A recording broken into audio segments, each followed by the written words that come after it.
Live షోకి స్వాగతం. ముందుగా అతిథుల పరిచయం. శ్రీ దిలీప్ రెడ్డి గారు, సీనియర్ పాత్రికేయులు, ప్రముఖ విశ్లేషకులు, రైట్ టు ఇన్ఫర్మేషన్ మాజీ కమిషనర్. శ్రీ శివశంకర్ గారు, వైఎస్ఆర్ కాంగ్రెస్ పార్టీ అధికార ప్రతినిధి. శ్రీ మురళి గారు, సిపిఎం సీనియర్ నేత, రాష్ట్ర కార్యవర్గ సభ్యులు. ప్రైవేట్ కాలేజీల వాళ్ళు పిల్లల దగ్గర నుంచి ఫీజులు వసూలు చేసుకోవచ్చు, ఆ తర్వాత గవర్నమెంట్ ఇస్తే తీసుకోండి అని సలహా ఇచ్చారు. మరి ఇప్పుడు పిల్లలు ఎట్లా ఉంటారో తెలియదు.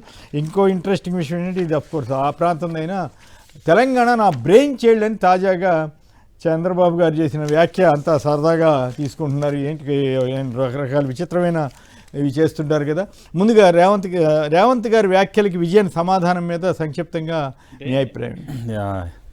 ఒక రాష్ట్రం ముఖ్యమంత్రి ఇంకో రాష్ట్రంకి పోయి ప్రచారం చేయడం అట్లాంటివి సంప్రదాయంగా వస్తున్నాయి మన దగ్గర.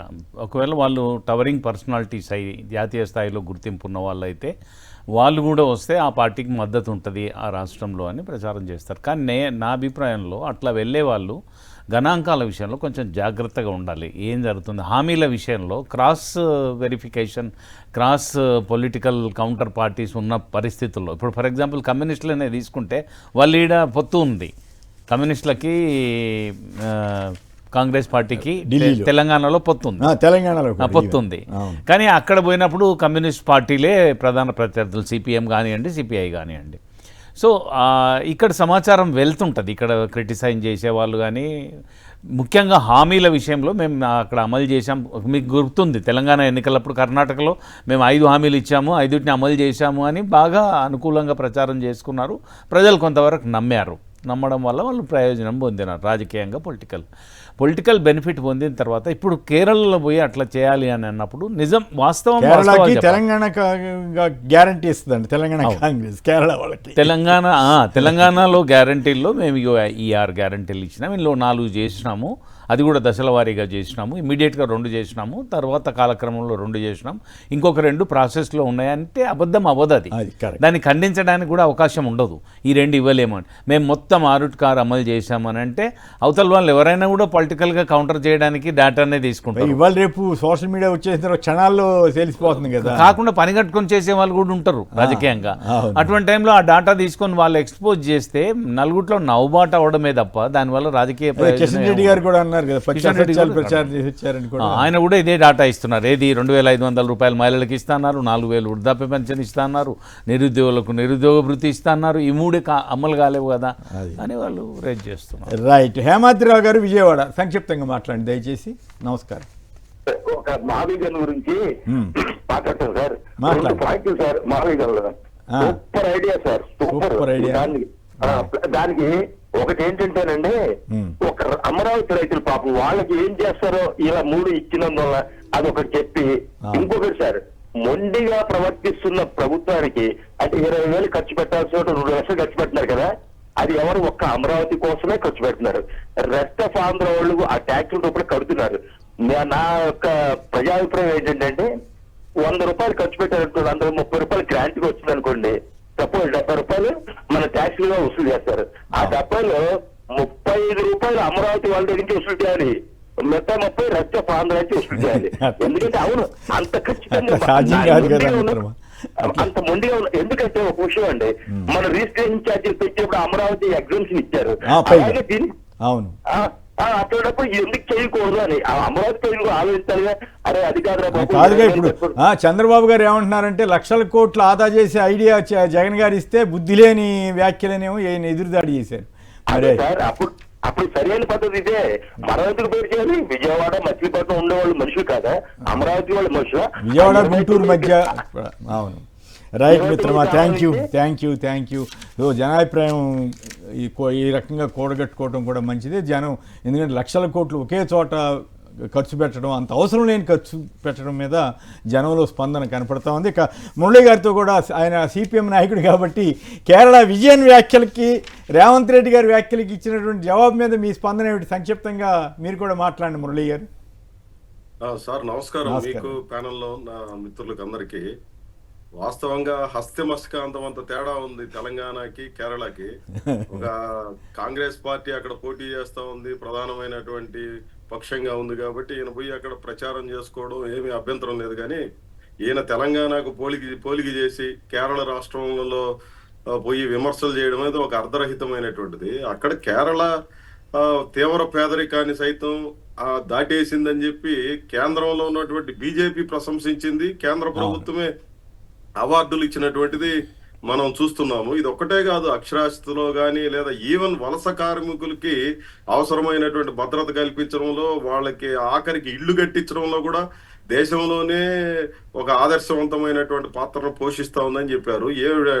ఉన్నత విద్య దాకా కూడా ఉచిత విద్య చెప్తున్నటువంటి రాష్ట్రం కేరళ రాష్ట్రం. అట్లాంటి 100 రకాల అంశాలు చెప్పుకోవచ్చు ప్రజానుకూలమైనటువంటి నిర్ణయాల విషయంలో, లేదా సంక్షేమానికి ఒక ఆదర్శమైనటువంటి రాష్ట్రంగా యావత్ భారతదేశంలోనే ఎట్లాంటి ప్రయత్నం. ఈవెన్ కరోనా టైంలో కూడా అనేక రాష్ట్రాలకి సహాయం చేసినటువంటి రాష్ట్రం కేరళ రాష్ట్రం. అట్లాంటి రాష్ట్రంలో పోయి ఈయనంతా ఏదో హనుమంతుడు ముందు కుప్పు గంతులు వేసినట్లుగా రేవంత్ రెడ్డి గారు పోయి అక్కడ ఏదో ఈ రకమైనటువంటి అడ్డగోలు మాటలు మాట్లాడడం, పేదల పట్ల ఈయనెట్లా వ్యవహరిస్తూ ఉన్నారు, పేదల్ని ఎట్లా హక్కును చేర్చుకొని అక్కడ కమ్యూనిస్ట్ పార్టీ ప్రభుత్వం ఏ రకమైనటువంటి పాత్రను పోషిస్తూ ఉంది. ఈవెన్ అంగన్వాడీలకు కానీ, ఆశాలకు కానీ, మధ్యాహ్న భోజనం కానీ ఇట్లాంటి స్కీమ్ వర్కర్లకు కూడా కేంద్ర ప్రభుత్వం ఇచ్చే డబ్బులతో నిమిత్తం లేకుండా రాష్ట్ర ప్రభుత్వమే 18,000 రూపాయల కంటే అదనపు వేతనాన్ని అందిస్తున్నటువంటి పరిస్థితి అక్కడ మనకుంది.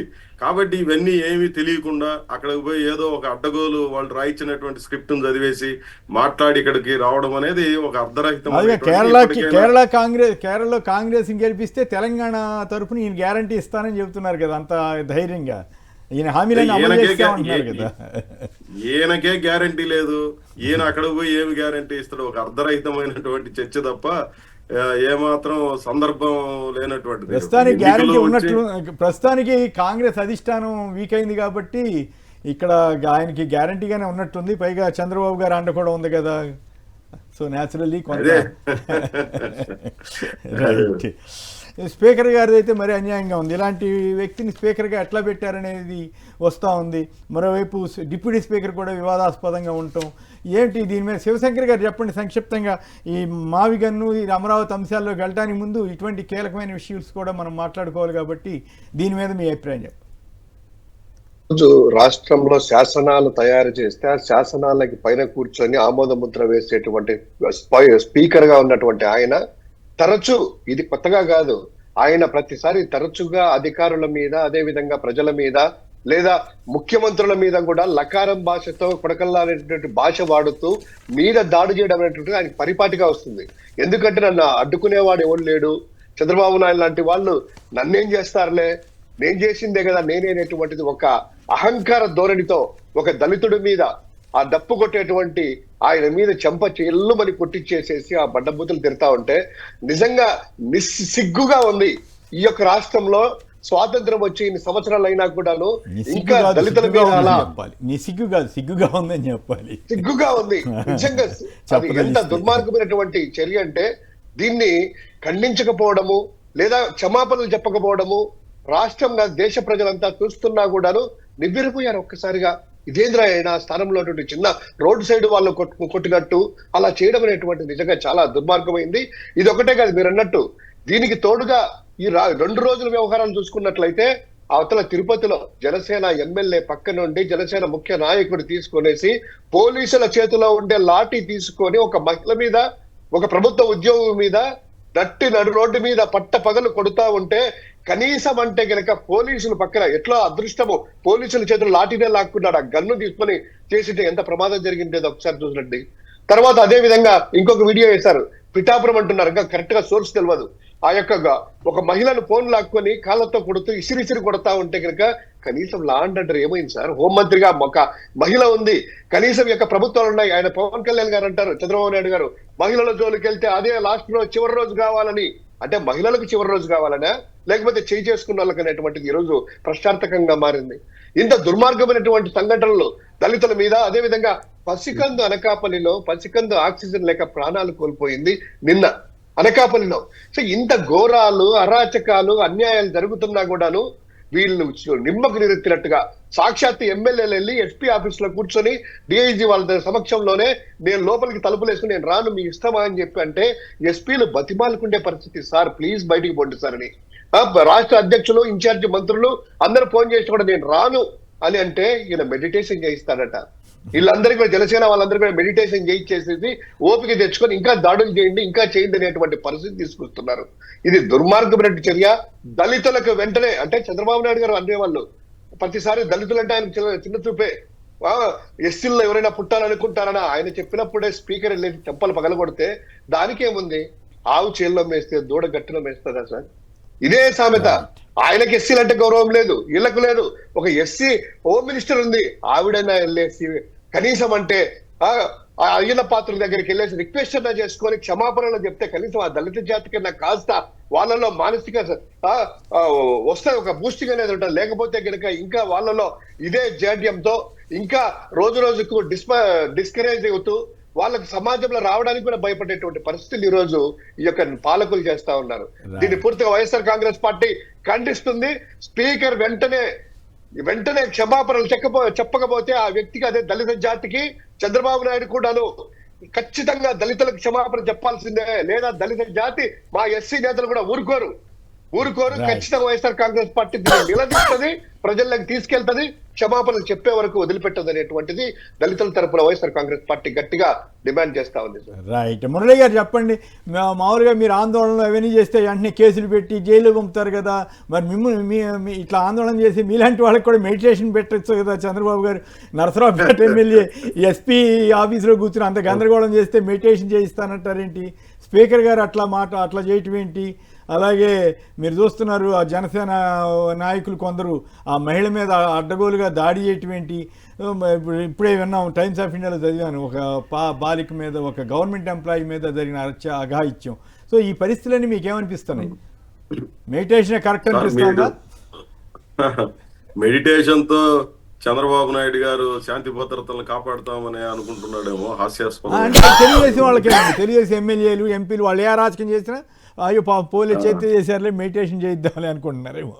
అదే ఇప్పుడు సార్ మీరు అన్నట్టుగా ఒక రాజ్యాంగ వ్యవస్థలకు అధిపతులుగా ఉన్నటువంటి వాళ్ళు కనీసమైనటువంటి సంయమనం పాటించడం అనేది మినిమం రెస్పాన్సిబిలిటీ. నిన్న స్పీకర్ అయ్యన్న పాత్రుడు గారి ప్రవర్తన చాలా బాధ్యత. 4 రోజుల క్రితం అట్టండి, లేట్ గా 4 రోజుల కిందట నేను కూడా చూశాను. 4 రోజుల కిందట జరిగింది. ఆలస్యంగా అది సోషల్ మీడియాలోకి ఆ వీడియో వచ్చింది అని చెప్పి కూడా అన్నారు. ఏం లేదు, ఆయన వెళ్ళేటప్పుడు కాలు తగిలింది అనేది చెప్తున్నదే. ఇది ఆ బాధితుడి దగ్గర కూడా చెప్పించారు. ఆయనేమి తప్పులేదు, నేనే తాగేసి ఉన్నాను, తెలియక కాలు దొక్కాను, ఆయనకి ఆల్రెడీ కాలు నొప్పితో బాధపడుతున్నాడు, అందువల్ల ఆయన నన్ను కొట్టాడు, నేనేం అనుకోవడం లేదని ఆయన దగ్గర వివరణ ఇప్పించారు వీళ్ళు. అది కూడా వచ్చింది మీడియాలో. అంటే కాలు తగిలినంత మాత్రాన లేదు అంటే చంపకు బట్టి చెల్లున కొట్టేస్తారా? ఇదే రకంగా మీ పట్ల ప్రవర్తన చేస్తే మీరు అంగీకరిస్తారా? ఈ రకంగానే సమర్థన చేసుకుంటారా?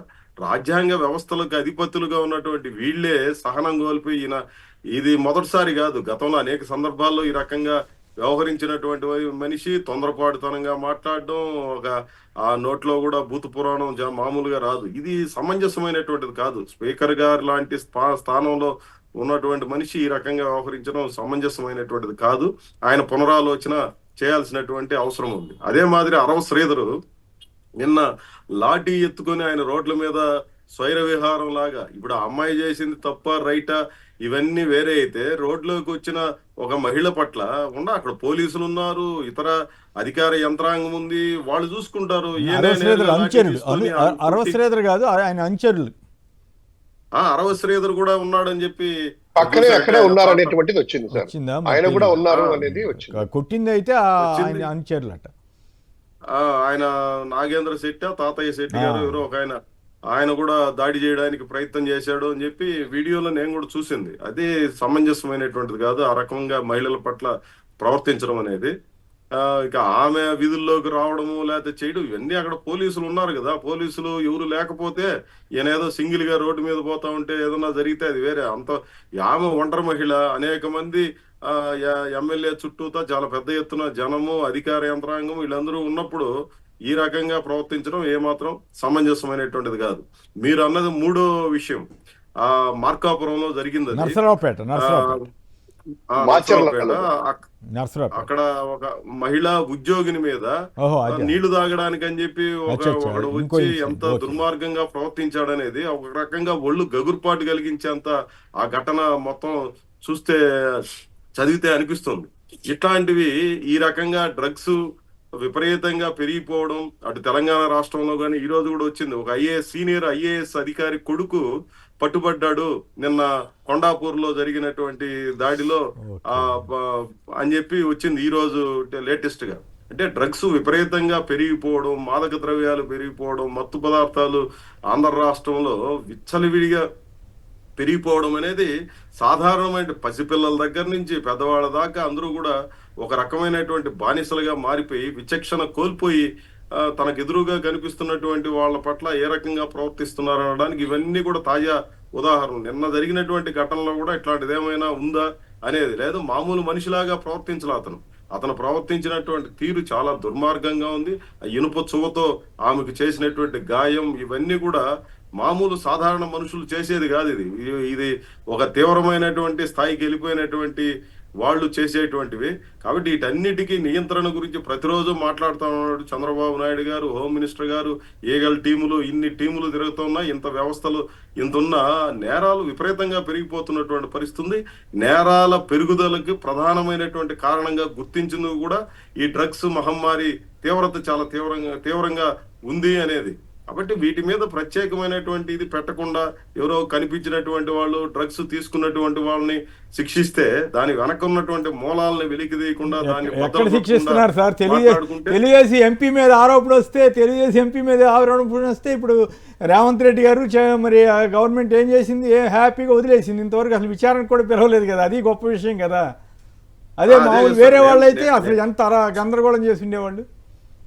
నేననేది కూడా అదే. ఇప్పుడు మూలాల గురించి మాట్లాడుకోకుండా ఇట్లాంటివి చేస్తే ఉపయోగం ఏముంది? ఇక్కడ మా నెల్లూరులో మా పార్టీ కార్యకర్తని అత్యంత దారుణంగా చంపేస్తే కూడా ఈ రోజు దాకా కనీసం పరామర్శ లేదు. వాళ్ళ కుటుంబం గురించి పట్టించుకున్న నాదుడు లేదు. ప్రభుత్వం యొక్క వైఖరి ఈ రకంగా ఉంది. ఇట్లాంటి ఘటనలు అనేకం ఈ రోజు మనకు రాష్ట్రంలో కనిపిస్తున్నటువంటి పరిస్థితి ఉంది. కాబట్టి మూలాలని వెలికి తీయాలి, దాన్ని బద్దలు కొట్టాలనేది మా పార్టీ వైఖరి సార్. రైట్. మీకేమనిపిస్తుంది ఆంధ్రప్రదేశ్లో జరుగుతున్న ఈ ఘటనలు? అంటే ఒకటండి, ప్రభుత్వ నిర్వహణ అనేది ఒక ప్రాపర్ సైన్స్ పంపడం ద్వారా మాత్రమే చర్యలు తీసుకోవడానికి అవకాశం ఉంటుంది. ఇప్పుడు ఆయన ఆ మాట మాట్లాడే ముందు ఇటువంటి వాటిని మేము టాలరేట్ చేయము, చట్టం ప్రకారం వాళ్ళ మీద చర్యలు తీసుకుంటాము, చట్టాన్ని చేతిలోకి తీసుకోవడం కానీ అధికారాన్ని అడ్డుపెట్టుకొని విశృంఖలంగా వ్యవహరించడం కానీ తప్పు, వాటి మీద చర్యలు తీసుకుంటాం అని ఒక పాసింగ్ రిమార్క్ కింద మీరు ఆవేశాన్ని కంట్రోల్ చేసుకోలేకపోతే అనేక పద్ధతులు ఉన్నాయి, పర్సనాలిటీ డెవలప్మెంట్ పద్ధతులు ఉన్నాయి, యోగా పద్ధతులు ఉన్నాయి అని చెప్తే బాగుంటుంది. కానీ వాటన్నిటికీ అదే సమాధానం అయినట్టు రెచ్చిపోయినట్టు మాట్లాడతారు. ఇప్పుడు అయ్యన్న పాత్రుడు కూడా కొంచెం పెద్దరికం తీసుకొచ్చుకొని పొరపాటు అయింది, నేను చూసుకోకుండా తొక్కాను అని అంటే ఇష్యూ లేదు సార్ అక్కడ. ఇప్పుడు స్పీకర్లు అంటే ఇందాక మిత్రులు చెప్పినట్టుగా అనంతశయనం అయ్యంగార్లు, మావులంకర్లు ఉంటుంది వాళ్ళని అనుకోవడం పొరపాటే. కానీ ఉన్న వాళ్ళల్లో కూడా మానవ నైజం నువ్వు పొరపాటున చేసి ఉంటావు, నువ్వు ఉద్దేశపూర్వకంగా తొక్కి ఉండవు, ఆయన తొక్కి ఉండడు, అది గ్రహించాలి. నువ్వు కోపం అధిగమించడం అంటే ఎందుకు అంత గొప్పగా చెప్పినారు, తరాల తరబడి కోపాన్ని నియంత్రించుకోమని అంటే ఇందుకే చెప్పినారు. అట్లా తన కోపాన్ని నియంత్రించుకోవడం అనేది వయసు పెరుగుతున్న కొద్దికి పెరగాలి. అట్లాంటిది ఆ వయసుకు వచ్చి ఒకసారి కాదు. ఇందాక తను చెప్పినట్టుగా అయ్యన్న పాత్రుడి గురించి ఇంతకుముందు కూడా ఎమోషనల్ అయిపోతాడు, నోరిప్పితే బూతులు వస్తాయి, అట్లాంటి స్పీకర్ పదవి ఇవ్వటం గొప్ప విశేషం. అదే ఇప్పుడు స్పీకర్ అంటే 1-2 సార్లు నేను జర్నలిజంకి వచ్చిన ఈ 40 ఏళ్లలో కూడా చూశాను కదా. స్పీకర్ అంటే సంయమనం ఉన్న మనిషి, ఓపిక ఉన్న మనిషి, అందరినీ ఒక ఘాటిలోకి తీసుకొని వాళ్ళని తెలంగాణ స్పీకర్ గడ్డం ప్రసాద్ గారు చాలా సరే నిర్ణయాలు ఎట్లా ఉన్నప్పుడు కూడా అనుచితంగా అది వ్యవహారం అనేది మౌలికమైన విషయం సార్. వ్యవహారం అనేది పీస్ఫుల్ గా ఉన్నట్టు అది మనోనిగ్రహం అనేది చాలా ముఖ్యమైన విషయం. అట్లాంటిది ఆ స్థానాల్లో ఉన్న ఎప్పుడు చూసారా? ఒక ఎమ్మెల్యే వెళ్ళి ఎస్పీ ఆఫీస్ మీద అరాచకం చేస్తే, దౌర్జన్యం చేస్తే కేసు కూడా పెట్టకుండా మెడిటేషన్ చేయించండి అని చెప్పే పరిస్థితి ఒక సీఎం వెళ్ళారంటే సీఎం బలహీనపడ్డా, ఆ ఎమ్మెల్యే శక్తిమంతుడా? అదే పోలీసులు అంతా నీరు గారిపోయి ఉన్నారా? వ్యవస్థలు ఏ రకమైన స్పందన ఉంటుంది అని ప్రజలకు నమ్మకం కలిగించాలంటే ప్రభుత్వము ఇట్లాంటివి వచ్చినప్పుడు వెంటనే చర్య తీసుకొని ఇంకో చోట జరగకుండా నియంత్రించగలుగుతారు. అంతే తప్ప ఒక్కొక్కరికి ట్రైనింగ్ క్లాసులు పెట్టి చేయకుండా, అసలు ముందు బేసిక్ కేసు అయితే పెట్టాలి. పొరపాటు చేస్తే చట్టాన్ని చేతిలోకి తీసుకుంటే దురహంకారంగా వ్యవహరిస్తే తప్పు అని పాలకులు సంకేతం ఇవ్వకుండా వాళ్ళ శ్రేణులనైనా కూడా నియంత్రించడం సాధ్యం కాదు. కనుక వాళ్ళు వెంటనే చర్య తీసుకొని ఉండాల్సింది. రైట్. ఇక మావిగన్ అంటే అదేదో ఆయనకి అర్థం కాదు, డిక్షనరీలో దొరకలేదండి చంద్రబాబు గారికి. ఆ డిక్షనరీ పదం కాదు, మజిలీపట్నం, విజయవాడ, గుంటూరుకు సంబంధించినటువంటి ఆ 3 పట్టణాలు కలిపిన పేరు. మరి చంద్రబాబు గారికి సరైన బ్రీఫింగ్ ఇవ్వలేదు. ఆయన కావాలని అన్నారో తెలియదు, కానీ ఆయన డిక్షనరీ కావాలంట. డిక్షనరీలో ఎక్కడ దొరుకుద్దండి దిలీప్ గారు. రైట్. ఈ మావిగన్ అంశం నిజంగానే లక్షల కోట్లు ఆదా చేసే మంత్రమా కాదా? మంత్రం అయితే చంద్రబాబు గారు బుద్ధి లేని వ్యాఖ్యలు అనటం విజ్ఞతతో కూడిందా కాదా? మురళీ గారు. సార్, ఇప్పుడు రాజధాని చర్చ హాట్ గా ఉంది గత 2-3 రోజులుగా ఆంధ్ర రాష్ట్రంలో.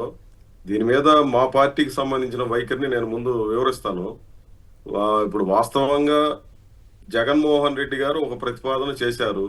ఆ ప్రతిపాదన మంచిది అయిండొచ్చు, వాళ్ళకి నచ్చనది కూడా అయిండొచ్చు. కానీ ఆ రకంగా బుద్ధి తక్కువ, తెలివి తక్కువ, లేదంటే ఇట్లాంటి భాష మాట్లాడకూడదు అనేదే ఏ ప్రభుత్వంలో, గత ప్రభుత్వంలోనైనా, ఈ ప్రభుత్వంలో, ముఖ్యమంత్రులైనా, మంత్రులైనా ఈ రకమైనటువంటి భాషను వినియోగించడం ఏమాత్రం సమంజసమైనటువంటిది కాదు. అందులో ముఖ్యమంత్రి స్థాయిలో బుద్ధి తక్కువ ఇట్లా అంటే ఇక్కడ ప్రాబ్లం వస్తుంది మురళీ గారు. మీరు అర్థం చేసుకోవాల్సిన పాయింట్ అంటే, ఈయన లక్షల కోట్లు డబ్బులు ఖర్చు పెట్టద్దు, అప్పులు చేసి ఆ భారం అంతా రాష్ట్రం అంతా పడదు కాబట్టి ఇక్కడ పెట్టుకుంటే మీకు ఈ ఖర్చు తగ్గుద్దని చెప్తే వాళ్ళ కోపం వస్తూ ఉంది. రైట్, మేము ఇక్కడే ఖర్చు పెడతాం లక్షల కోట్లు అంటున్నారు. ఇప్పుడు లక్షల కోట్లు ఖర్చు పెట్టడం, ఒకే చోట ఖర్చు పెట్టడం కరెక్టా, లేదు తగ్గించి దీన్ని ఒక మహానగరం కింద ముందుగానే డెవలప్డ్ ప్రాంతాన్ని ఎంపీ చేసుకోవడం కరెక్టా? 10,000 కోట్లతో 5,000 10,000 కోట్లు పెడితే సరిపోయేదానికి లక్షల కోట్లు పెట్టడం కరెక్ట్ అన్నదానికి చంద్రబాబు గారు సమాధానం చెప్పలేకపోతున్నారు కదా, అది సమస్య. లేదు, ఇప్పుడు ఆన్సర్ చేయడం అనేది వేరు, బూతులు మాట్లాడటం భూతేం కాదు, బుద్ధి లేని వ్యాఖ్యలు అంటాం. అది హేతుబద్ధమా విజ్ఞత కాదా అన్నది పాయింట్. అండి విజ్ఞత కాదు, దాంట్లో ఏమాత్రం సందేహం లేదు. అందులో ముఖ్యమంత్రి స్థాయిలో ఈ రకమైనటువంటి చేయకూడదు. రెండవది, ఇటు జగన్మోహన్ రెడ్డి గారు చేస్తున్నటువంటి ప్రతిపాదనలు, ఆంధ్ర రాష్ట్ర ప్రభుత్వం చేస్తున్నటువంటి ఈ రోజు అమలు పరుస్తున్నటువంటి పద్ధతి, ఈ రెండింటికి మేము వ్యతిరేకంగా ఉన్నాం. మొట్టమొదట మీకు నేను వివరణ ఇచ్చే అంశం, ఇక్కడ 29 గ్రామాలకు సంబంధించినటువంటి 2015 సంవత్సరంలో సేకరించినటువంటి భూసేకరణ ఏదైతే ఉందో ఆ ప్రాంతానికి పరిమితమై రాజధానిని చూడాలి, దానికి చట్టబద్ధత కల్పించాలనేది మేము మొదటి నుంచి చెబుతూనే ఉన్నాము. మొన్న ప్రతిపాదన చేసే ముందర కూడా రాజధానికి సంబంధించి ఒక సమగ్రమైనటువంటి విధానాన్ని ప్రభుత్వం తీసుకోవాలి, ప్రకటించాలని చెప్పి ఈ రాష్ట్ర ప్రభుత్వానికి మేము లేఖ కూడా రాయడం జరిగింది. అని దురదృష్టం ఏంటంటే, ఇప్పుడు లెనిన్ గారు ఒక మాట అంటాడు, ఏ మాట వెనక ఏ వర్గ ప్రయోజనం దాగిందో అర్థం కానంత వరకు ప్రజలు మోసపోతూనే ఉంటారని చెప్పి. ఇప్పుడు ఇది అర్థమైనాక అదే అన్నట్టుగా అనిపిస్తుంది. ఇప్పుడు మేమనేది ఏమంటే, రాజధాని వేరు, అభివృద్ధి వేరు. రాజధాని అనేది 1,00,000 ఎకరాల్లోనో 2 లక్షల ఎకరాల్లోనో, లేదంటే హైదరాబాదును తలపించి సింగపూర్ను తలపించి రాజధానులు నిర్మాణం చేస్తామని ఒక అర్థం లేనటువంటిది. ఈ రకమైనటువంటి చర్చను మానుకోండి అని చెప్పి మొదటి నుంచి మేము చెప్తున్నాం. కానీ దురదృష్టం ఏంటంటే, మొదటి దశలో సమీకరణ, రెండవ దశలో సమీకరణకు, ఇప్పుడు మూడవ దశలో సమీకరణకి మేము 1,00,000 ఎకరాలకు వెళ్తాము, 1,50,000 ఎకరాలకు వెళ్తాము అన్నటువంటిది చేస్తున్నారు. ఇది ఒక అడ్డగోలు డబ్బులు ఖర్చు పెట్టడం, విచ్చలవిడిగా సంపదని దుర్వినియోగం చేయడం. రెండవది, ప్రజలకు మేలు కంటే కూడా వేరే వ్యక్తులకి, శక్తులకి, సంస్థలకి, కార్పొరేట్లకి ప్రయోజనం చేకూర్చేటువంటి పద్ధతి తప్ప ప్రజలకు మేలేందనేది మేము ఇక్కడ మొదటిది ప్రశ్న. ఇక్కడ అమరావతికి చట్టబద్ధత కల్పించడం అనే దాన్ని మేము సమర్థించాం, హర్షం కూడా తెలియజేశాం. ఇది ఎక్కడికి ఉండాలి? 29 గ్రామాల పరిధిలో 217 చదరపు కిలోమీటర్ల ఏరియాలో అసెంబ్లీ గాని, సచివాలయం గాని, అడ్మినిస్ట్రేటివ్ బ్లాక్స్ గాని, లేదా ఉద్యోగులకి, అధికారులకు అవసరమైనటువంటి క్వార్టర్ల నిర్మాణం గాని, ఇతరత్రా ఇవన్నీ కూడా ఆ రకంగా ఒక ప్రాంతానికి పరిమితమై దాన్ని అభివృద్ధి చేయడం అనేది తేలికైనటువంటి పని, వేగంగా పూర్తయ్యేటువంటి పని. ఇది ఒక దీర్ఘ రాజధాని నిర్మాణం అని అంటే అదేదో ఒక దీర్ఘకాలి 12 ఏళ్ళు అయింది ఇప్పుడు అధికారంలోకి వచ్చి. 2014 సంవత్సరంలో చంద్రబాబు నాయుడు గారు అధికారంలోకి వచ్చిన తర్వాత 12 ఏళ్ల నాటికి కూడా ఇదేదో మొదట దశలో ఆయన అధికారంలో ఉండేటప్పుడు అప్పుడే చట్టబద్ధత కోసం ఎందుకు ప్రయత్నం చేయాల? ఈ చట్టబద్ధత అనే పేరుతో మిగిలిన అంశాలన్నింటినీ మరుగున పరిచేసి ఏమాత్రం ప్రాధాన్యత లేనటువంటి విషయాలుగా మార్చేసి ఈ చట్టబద్ధత తీర్మానమే చాలా గొప్ప ప్రయోజనం అన్నట్టుగా పెద్ద ఫోకస్ ఇచ్చే అధికారుల దగ్గర నుంచి ప్రజల దగ్గర నుంచి ఇళ్లలో మీరు దీపాలు పెట్టండి, దండం పెట్టండి, ఈ ముగ్గురికి అభినందనలు తెలియజేయండి, కృతజ్ఞతలు తెలియజేయండి అని చెప్పి ఫోటోలు పెట్టుకొని ఇదంతా కూడా అర్థం లేనటువంటిది. ఈ రకమైనటువంటి హైప్ పెంచడానికి ఆంధ్ర రాష్ట్రంలో జరుగుతున్నటువంటిది పూర్తిగా అసలు విషయాలు పక్కదో పట్టించి ఈ రోజు మాస్టర్ ప్లాన్ల పేరుతో లేదంటే మెగా ప్రాజెక్టుల పేరుతో ఇంకో పేరుతో హడావుడి కార్యక్రమం చాలా పెద్ద ఎత్తున చేస్తున్నారు. ఇది సమంజసమైనటువంటిది కాదు అని చెప్పి మేము చెప్తున్నాం సార్. మేము అనేది ఏమనంటే మీరు అర్బనైజేషన్, అర్బన్ డెవలప్మెంట్ కు సంబంధించిన ఆస్పెక్ట్స్ అన్ని ఇంకొక ఇదిగా పెట్టుకొని చర్చ చేయండి. రాష్ట్ర రాజధాని అభివృద్ధికి సంబంధించినటువంటి విషయంలో ఇప్పుడు ప్రత్యేక హోదా అనేది పక్కన పెట్టేశారు. విశాఖ స్టీల్ ప్లాంట్ పక్కకు పోయింది, పోలవరం, ఇవన్నీ నిన్న తీర్మానంలో పెట్టేది. ఎందుకు ఒక్కరు కూడా ప్రత్యేక హోదా గురించి మాట్లాడలేకపోయారు? దేశంలో ఎవరో శివసేన వాళ్ళు ఈ ప్రత్యేక హోదా గురించి మాట్లాడాలన్నా? ఈ రోజు వెనుకబడిన ప్రాంతాల గురించి వైసీపీ వాళ్ళు కూడా మాట్లాడారండి. అదే నేను మాట్లాడినటువంటి వాళ్ళ గురించి కాదు నేను చెప్పేది. ఎవరు ఈ తీర్మానాన్ని ప్రతిపాదన చేసి ప్రభుత్వం తరఫున అసెంబ్లీలో తీర్మానం చేసేటప్పుడే ఇవన్నీ యాడ్ చేయాలి కదా. వెనుకబడిన ప్రాంతాల అభివృద్ధి మీకు లేదు. ఈ రోజు నేను అనేది అమరావతికి సంబంధించిన దాంట్లో కూడా చట్టబద్ధత రాజధానికి, కానీ రైతులకు ఏం చట్టబద్ధత ఉంది దీంట్లో? లేదా భూములు కోల్పోయినటువంటి వాళ్ళకి ఏం చట్టబద్ధత ఉంది? లేదా త్యాగాలు చేసినటువంటి 29,000 మంది రైతులు ఇచ్చినటువంటి వాళ్ళకి ఏమి ఇక్కడ భద్రత మీరు కల్పించారు? లేదా రకరకాలుగా నష్టాలు పోయినటువంటి వీళ్ళకి ఏముంది? కాబట్టి ఈ విషయాలన్నీ చర్చకు లేకుండా ఏదో అక్కడ ఒక దాని మీద కూడా చర్చ జరిగింది. ఇప్పుడు మీరు తీర్మానం చేశారు, రేపు మళ్ళా దీనికి వ్యతిరేకంగా ఇదే రకమైనటువంటి పద్ధతిలో చేయడానికి వీల్లేదు, అట్లాంటిది ఏమీ లేదన్నట్టుగా మాట్లాడుతూ ఉన్నారు. రేపు అట్లాంటిది జరగదని ఏమన్నా గ్యారంటీ ఉంటుందా అని చెప్పినటువంటి చర్చ కూడా ఉంది. ఇవి అన్ని ఆస్పెక్ట్స్ చూడాల్సినటువంటి అవసరం ఉంది. రాజధాని పేరుతో ఈ హడావుడి కంటే కూడా అది పరిమితమైనటువంటి పద్ధతిలో చూడడం మంచిదనేది మా పార్టీ వైఖరి సార్. రైట్, ఒకసారి ఒక చిన్న వీడియో చూసిన తర్వాత మళ్ళీ చర్చలోకి వెళ్దాం. ముఖ్యమంత్రి అయిన చంద్రబాబు నాయుడు గారు ఇలా ఒక ప్రాంతంలోనే కూర్చుంటే వైబ్రేషన్ వస్తుందని ఎలా చెప్తున్నారు? అంటే మిగిలిన ప్రాంతాలన్నీ శక్తిహీనమైన ప్రాంతాలుగా చంద్రబాబు నాయుడు గారు చెప్పదలుచుకున్నారా? ఒక ముఖ్యమంత్రిగా ఇలాంటి పదజాలం వాడవచ్చా? అమరావతి అన్నది కేవలం రాజధాని మాత్రమే కాదు, ఆంధ్రుల ఆత్మగౌరవం అని కూడా చంద్రబాబు నాయుడు గారు చెప్తున్నారు. తెలుగుదేశం పార్టీకి ఇది ఒక బాగా అలవాటు. ఏదైనా సరే తెలుగువారి ఆత్మగౌరవానికి లింక్ చేస్తూ ఉంటారు. అమరావతి తెలుగువారి ఆత్మగౌరవం అంటున్న చంద్రబాబు నాయుడు గారు అక్కడ ఏ సామాన్యుడైనా సరే ఒక సెంటు స్థలం కొని ఇల్లు కట్టుకునే పరిస్థితుల్లో అమరావతి ఉంటుందా? అమరావతి సామాన్యులకు అందుబాటులో ఉంటుందని గ్యారంటీ ఇవ్వగలుగుతారా? అమరావతి పైన చంద్రబాబు నాయుడు గారు చేస్తున్న వ్యాఖ్యలు ఒక రాష్ట్ర ముఖ్యమంత్రి చేస్తున్నట్టుగా లేదు. ఒక రియల్ ఎస్టేట్ సంస్థ ఎక్కడైనా ఒక వెంచర్ వేసి దాన్ని ప్రమోట్ చేసుకోవడానికి ఆ ప్రాంతానికి లేనిపోని అనుకూలతలన్నీ ఆపాదిస్తూ ప్రమోషన్ చేసుకున్నట్టుగా ఉంది చంద్రబాబు నాయుడు గారి వైఖరి.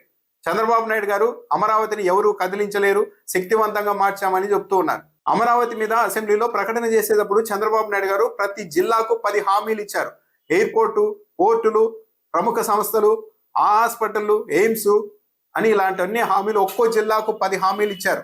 కానీ ఈ రోజు చంద్రబాబు నాయుడు గారు ఒక్కో జిల్లాకు తాను ఇచ్చిన 10 హామీల గురించి ఎక్కడైనా మాట్లాడుతున్నారా? ఎంతసేపు అమరావతికి భూములు ఇచ్చిన వారు అమరావతిలో లక్షల కోట్లు పెట్టి ఎలా అభివృద్ధి చేయాలి దీని మీద ఉన్నారు తప్పించి తాను అమరావతి ప్రకటన చేసేటప్పుడే మిగిలిన జిల్లాలన్నిటికీ కూడా హామీలు ఇచ్చాను కదా అని ఆ హామీల దిశగా చంద్రబాబు నాయుడు ఒక్క క్షణమైనా మాట్లాడుతున్నారా? రైట్, అది పరిస్థితి. శివశంకర్ గారు చెప్పండి, ఏమిటి దీనికి ఎట్లాంటి స్పందన వచ్చింది? మరోవైపు దీన్ని కూడా కలిపేసి మాట్లాడండి. ఎల్లో మీడియా నానా తంటాలు పడుతుంది, క్వాంటమ్ క్వాలిటీ వచ్చేసినట్టుగాను, అసలు జనం ఎవరు మావిగాన్ని పేలలేదన్నట్టుగాను కంగారు పడిపోతూ ఉంది. సో ఏ రకంగా లక్షల కోట్లు ఆదా చేయాలని జగన్ గారు చెప్తా ఉంటే ఆ ఐడియా ఇస్తే బుద్ధి లేని వ్యాఖ్యలని ఆయన అంటాం, ఎల్లో మీడియా కవరప్పు, ఈ రెంటి మీద మీ కామెంట్ చెప్పండి.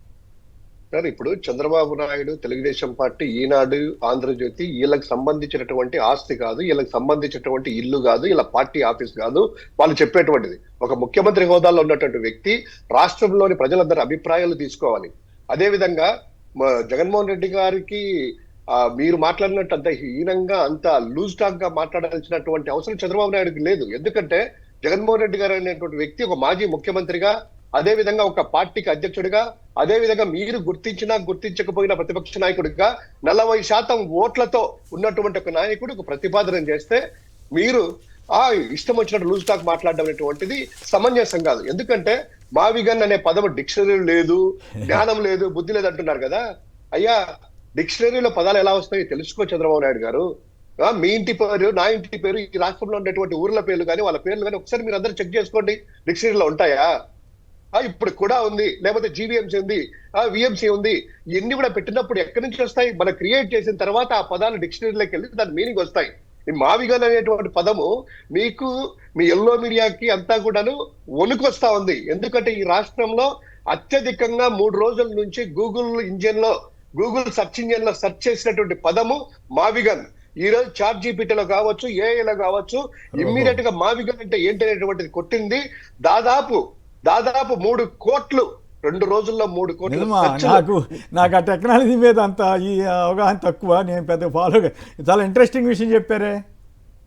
కొట్టినప్పుడు ఇమ్మీడియట్ గా ఏఐ నుంచి చాట్ జీపీటీ నుంచి మొత్తం ఇచ్చే సమాధానం ఏంటంటే కనుక Machilipatnam, Vijayawada, Guntur growth corridor engine అనేటువంటిది మొత్తం మీనింగ్ తో సహా 4 పేరాలు నోటిస్తా ఉంది.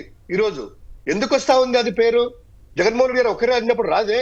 ఈ రాష్ట్ర ప్రజలు, దేశ ప్రజలు, ప్రపంచంలో ఉన్నటువంటి తెలుగు వాళ్ళు ప్రతి ఒక్కరు కూడాను దాని మీనింగ్, దానికి ఏంటి, అసలు దీన్ని చేయడం వల్ల ఏంటి అనేటువంటిది సెర్చ్ చేయడం వల్లనే మీకు ఒక వణుకు వస్తా ఉంది, భయం పడతా ఉంది. ఎందుకంటే ఇది ఫీజిబుల్ అయ్యేటువంటిదే. మీకు ఒకవేళ పేరు ఆ మావిగన్ నచ్చకపోతే, జగన్మోహన్ రెడ్డి గారు పెట్టిన పేరు నచ్చకపోతే, చంద్రబాబు నాయుడులో సిహెచ్ఏ తీసుకోండి, లోకేష్ లో ఎల్ఓ తీసుకోండి, పవన్ కళ్యాణ్ పిఓ తీసుకోండి, చలోపా పెట్టుకోండి. చలోపా పెట్టుకోండి పేరు. నాకు అర్థం కాదు. పేరు మావిగన్ మచిలీపట్నంలో ఎంఏ తీసుకొని, తర్వాత విజయవాడలో విఐ తీసుకొని, గుంటూరులో జియుఎన్ తీసుకున్నప్పుడు జగన్ అనే పేరు వస్తుందని తెలుగుదేశం వాళ్ళు గిలగలా కొట్టుకుంటున్నారు. మావిగన్ అంటే పేరులో జగన్మోహన్ పేరు పెట్టుకుంటున్నారేమని మేము దానికి కూడా చెప్తున్నాము. మావిగన్ పేరు పెట్టవలసిన అవసరం లేదు. మీ చంద్రబాబు నాయుడు పేరే తీసుకోండి, సిహెచ్ఏ తీసుకోండి, ఫస్ట్ 3 అక్షరాలు, లోకేష్ లో 2 అక్షరాలు ఎల్ఓ తీసుకోండి, పవన్ కళ్యాణ్ లో 2 అక్షరాలు పిఏ తీసుకోండి, చలోపా పెట్టుకోండి. మేము అభ్యంతరం లేదే, చలోపా పెట్టుకోండి. మేము అనేది ఒకటే, ఇక్కడ పోర్ట్ ఉంది, అదే విధంగా ఇంటర్నేషనల్ ఎయిర్పోర్ట్ ఉంది, 3 నేషనల్ హైవేస్ ఉన్నాయి, తర్వాత వచ్చేసి ఇక్కడ 2 ఎయిమ్స్ లాంటి ఇన్స్టిట్యూట్స్ ఉన్నాయి ఇక్కడ గుంటూరు జిల్లాలో, అదే విధంగా ఇక్కడ వచ్చేసి జీజీహెచ్లు ఉన్నాయి, అనేక విద్యా సంస్థలు ఉన్నాయి. ఈ వెంటనే కలిపి నాగార్జున యూనివర్సిటీ, అదే విధంగా కృష్ణా యూనివర్సిటీ, మేజర్ యూనివర్సిటీలు ఉన్నాయి. మీకు అవసరం లేదయ్యా స్వామి అని అంటే ఆంధ్రజ్యోతి చాలా ఒక ఇంట్రెస్టింగ్ వార్త రాశారు సార్. ఫస్ట్ గిలగిలగిలా కొట్టుకుంటూ ట్రోల్స్ అవుతున్నాయి అది ఇది అన్నాడు కదా. దగ్గర 2000 పేజీలు, మీమ్స్ పేజీలు, దగ్గర 270 యూట్యూబ్ ఛానల్స్, ఇన్స్టా పేజీలు తీసుకొని మీరు నెగిటివ్ గా ట్రోల్ చేస్తే అయింది. కానీ ఇంకోటి, ఇన్ని కిలోమీటర్లు ఉంది కదా, 117 కిలోమీటర్లు, ఎంత భూమిలో ప్రభుత్వం సేకరించాలా, అక్కడ ఎన్ని బిల్డింగ్లు కట్టాలా అని అంటున్నారు. అయ్యా, బుర్ర లేకుండా మాట్లాడద్దు. ఎవరు రాశారో ఆ ఆర్టికల్ కానీ ప్రభుత్వం కట్టేది గ్రోత్ అయ్యేది కాదయ్యా. ఇప్పుడు హైదరాబాద్ ఉంది, హైదరాబాద్ ఎప్పటి నుంచి ఉంది అది? సెక్రటేరియట్ మొన్న కేసీఆర్ కట్టారు. స్వాతంత్రం పూర్వక ముందు వచ్చినటువంటి బిల్డింగ్లు వాడుకుంటా ఉన్నారు. పక్కన ప్రతి గల్లీ, ప్రతి ఊరు, ప్రతి జిల్లాలన్నీ కలిసి ఈ రోజు దాదాపు 7-8 జిల్లాల పరిధిలో హైదరాబాద్ అనేటువంటిది విస్తరించుకుంటా పోయింది.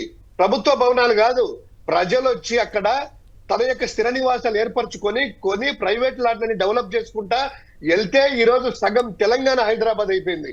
అలా ఈ రోజు మచిలీపట్నం ఏరియా దగ్గర నుంచి విజయవాడ నుంచి గుంటూరు వరకు ఈ హైవేలమ్మడి ఆల్రెడీ గుంటూరు విజయవాడ దాదాపు కలిసిపోయింది, ఎక్కడ కూడా గ్యాప్ లేదు. అదే విధంగా విజయవాడ మచిలీపట్నం కూడా దాదాపు కలిసిపోయినాయి.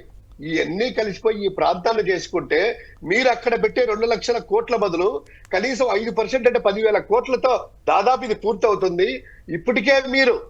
ఇప్పటికే మీరు చేసినటువంటి ఈ రైతులకు ఇచ్చినటువంటి ఆ యొక్క కౌలు సంబంధించింది, లేకపోతే వాళ్ళకి సంబంధించిన పెన్షన్ల గురించి దాదాపు 3,000 కోట్ల రూపాయలు ఇప్పటి వరకు మనం వాళ్ళకి ఇచ్చాము. వాళ్ళ ప్లాట్లు ఇంకా ఇవ్వలేదు. రైతులకు ఎక్కడ ప్లాట్లు ఉన్నాయో తెలియదు. సిఆర్డి ఆఫీస్కి వెళ్తే ఏదో ఒకటి అరుంధతి నక్షత్రం చూపించినట్టు అదిగదిగదిగో అనేసి కొత్త దంపతులకు నవ దంపతులకు చూపించినట్టు అక్కడ సిఆర్డిఏలో స్క్రీన్ పెట్టి ఇదిగో ఇక్కడ వస్తుంది మీకు అని చెప్తున్నారా కానీ ఇంతవరకు ప్లాట్లకు డైరెక్ట్ తీసుకెళ్లి ఇదిగో ఈ చంద్రబాబు నాయుడు ఇండ్లు కట్టుకుంటున్నారు కదా 5 ఎకరాల 20 వాటన్నిటికీ కాదు.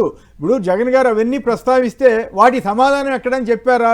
సరే మీరు బుద్ధి లేదు వ్యాఖ్యలు అదని అనొచ్చు, కానీ జగన్ గారు ఇగో ఈ ప్రతిపాదన చేశారు, ఇగో ఇక్కడ ఈ కట్టుకోండి, దీనివల్ల ఇన్ని వేల కోట్లు ఆదా అవుతుంది, ఇన్ని లక్షల కోట్లు ఆదా అవుద్ది, ఈ మాత్రంతో సరిపోద్ది. ఇప్పుడు ఆయన విశాఖపట్నం పెట్టమని అంటలేదు కదా, విజయవాడ గుంటూరు మధ్య అటు పోర్ట్ వైపు పెట్టుకోండి అని చెబుతున్నారు. దీనివల్ల ఆదా అవుతుందా అవదా ఆ విషయాల జోలికి చంద్రబాబు గారు వెళ్ళారా? రెండవది దానికి కంగారు పడిపోయి అసలు ప్రాక్టికాలిటీకి వెళ్ళారు జగన్ గారు అనే ఉద్దేశంతో ఎల్లో మీడియా దాన్ని కవరప్ చేయడం కోసం క్వాంటమ్ వ్యాలీ అని ఇంకోటి కథలు. క్వాంటమ్ వ్యాలీలో అప్పుడైనా పెట్టుకోవచ్చు కదా, ఈ 1000 కోట్లు ఖర్చు పెట్టకుండానే. ఇప్పుడు జనాల్లోకి వెళ్ళింది సార్. ఎందుకు బాబుగన్ ప్రస్తావన వచ్చిందంటే చంద్రబాబు నాయుడు అక్రమంగా అన్యాయంగా తన అనుయాయులకు 14,000 రూపాయలు ఎస్ఎఫ్టీకి దోచుకుంటున్నారు కాబట్టి ఇది జనాలలోకి వెళ్తుంది కాబట్టి దాన్ని డైవర్ట్ చేయడానికి బుద్ధి లేదని జగన్మోహన్ రెడ్డి గారు వ్యక్తిగతంగా పన్నాగలు పన్నుతా ఉంది. ఇది ప్రజలకి వాళ్ళకి సమాధానాలు చెప్పేటువంటిది లేదు. ఒక్కొక్క 14,000 స్క్వేర్ ఫీట్ కి రండి అని చెప్పండి, నిపుణులు తీసుకెళ్ళండి. బిల్డింగ్లు మేము కట్టేది 3,500 రూపాయలు. హైదరాబాద్ లో ఒక బిల్డింగ్ ఎస్ఎఫ్టీ కడుతుంటే ల్యాండ్ కాకుండా 14,000 రూపాయలు ఎట్ట కడుతున్నామని పదే వాటి సమాధానం చెప్తే బాగుంది. చంద్రబాబు గారు చంద్రబాబు గారు అటువంటి వాటి సమాధానం చెప్తే జగన్ గారు వేసిన 1 2 3 4 5 ఈ ప్రశ్నలకు నా సమాధానం ఇదని చెప్తే బాగుండేది. బుద్ధి లేని వ్యాఖ్యానం.